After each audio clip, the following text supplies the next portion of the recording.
Driver चलो गाड़ी निकालो। जी मैडम चलिए। 1 मिनट, तू कौन है? वो मेम साहब आज ना मेरे पापा की तबीयत खराब है तो उनके बदले मैं आ गया। वो मेरे को बता रहे थे आज सुबह कि आज आपकी बहुत इंपॉर्टेंट मीटिंग है, तो बस मेरे को लगा कहीं मिस ना हो जाए, तो मैं उनके बदले ना ड्यूटी पे आ गया। आप चलिए ना, आइए ना मैडम, मैं छोड़ देता हूँ। अगर तू यहाँ पर आया है तो तेरी यूनिफॉर्म कहाँ है? वो मैडम बात ऐसी है ना, मैं ड्राइवर तो वो नहीं, ड्राइविंग का काम मैं नहीं करता, पापा करते हैं। और ड्रेस उनके साइज़ की मेरे को आई नहीं, बस इसलिए जो मैंने कपड़े पहन रखे हैं मैं उसी में आ गया। आपको भारी भार से तो छोड़ना है। आखिरकार तुम्हारी दिक्कत क्या है गरीब लोगों की? कुछ काम धाम नहीं है क्या? अब तेरे बाप की तबीयत खराब है, वो तो घर पे बैठ गया और तुझे भेज दिया यहाँ पर, वो भी विदाउट यूनिफॉर्म। अरे छुट्टी मारने के ना बहाने होते हैं तुम लोगों के। मेम साहब मेरे पापा ना कभी झूठ नहीं बोलते हैं। मेरे पापा की सच में तबीयत खराब थी, इसलिए वो आज आए नहीं है। वरना आप खुद ही बताइए ना, आज तक उन्होंने झूठ बोल के छुट्टी ली है क्या आपसे? हाँ, हमेशा वो आते ही हैं। अब आ गया ना तो जल्दी से मुझे लेके चल, बहुत इंपॉर्टेंट मीटिंग है मेरी, मिस नहीं होनी चाहिए। अगर मिस होगी ना तो तुझे छोड़ूंगी नहीं मैं। जी आइए आप मैम, आइए।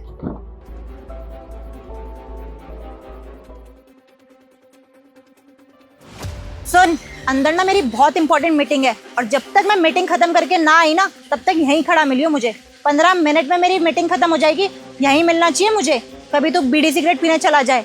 और ध्यान रहे, अगर मुझे यहाँ नहीं मिला ना तेरे बाप को ना नौकरी से निकाल दूंगी मैं, समझा? जी मैम।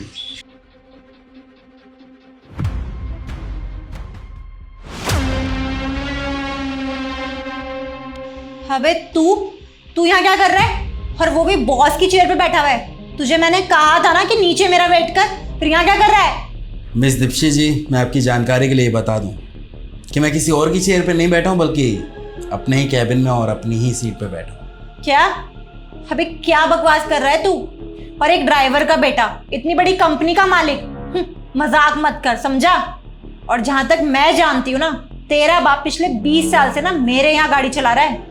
देखिए मैं कोई मजाक नहीं कर रहा हूँ, बल्कि सच बोल रहा हूँ। आपकी कंपनी की आज जिस कंपनी के साथ मीटिंग थी वो मैं ही हूँ, मिस्टर धर्मेंद्र। ये मेरी ही कंपनी है और मुझे ये भी बहुत अच्छे से पता है कि मेरे पिताजी ने आपके यहाँ 20 साल नौकरी करी है, बल्कि अभी तक कर रहे हैं। और आपके यहाँ पे काम करके ही उन्होंने मुझे पढ़ाया लिखाया, मुझे अच्छी शिक्षा दी, मुझे इस काबिल बनाया कि आज मैंने इतनी बड़ी कंपनी खोल ली है और मैं इस कंपनी का ओनर हूँ। अब आप ये सोच रहे होंगे कि अगर मैं इतनी बड़ी कंपनी का मालिक हूँ तो मेरा बाप एक मामूली सी जॉब क्यों कर रहा है ड्राइवर की किसी के घर पर?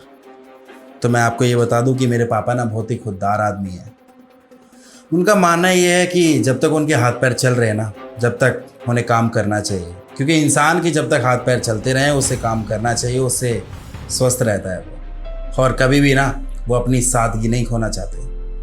सिर्फ एक यही रीज़न है जो आपके यहाँ पे काम कर रहे हैं, वरना उनको ऐसे काम करने की ना कोई ज़रूरत नहीं है।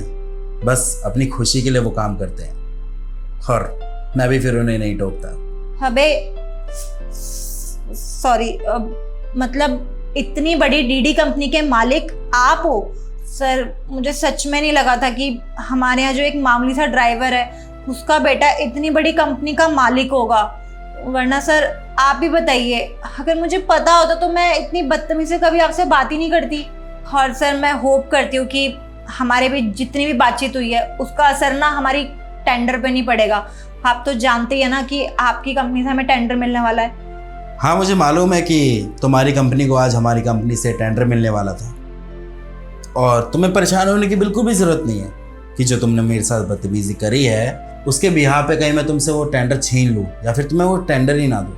ऐसा कुछ नहीं है, क्योंकि मेरे पिताजी ने ना मुझे ऐसी शिक्षा नहीं दी है, अच्छी शिक्षा दी है।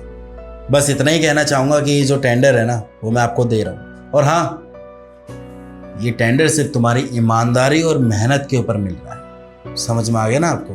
वरना अगर मुझे आपसे बदला लेना होता तो 1 मिनट के अंदर शायद रिजेक्ट कर चुका होता आपको। बाकी बस मैं इतना ही बोलना चाहूँगा कि कभी भी हमें ना किसी गरीब इंसान के साथ बदतमीजी से पेश नहीं आना चाहिए और ना ही कोई उल्टा बोलना चाहिए उसे, क्योंकि भगवान ने अगर सबको एक समान बनाया है ना तो हमारा भी ये फ़र्ज़ बनता है सबकी इज्जत करना। समझ में आया आपको?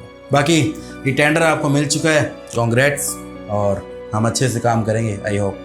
सर आज मुझसे जो भी गलती हुई है ना मैं इसे जीवन में कभी नहीं दोहराऊंगी और प्लीज़ आप मुझे माफ़ कर दो। I am really sorry.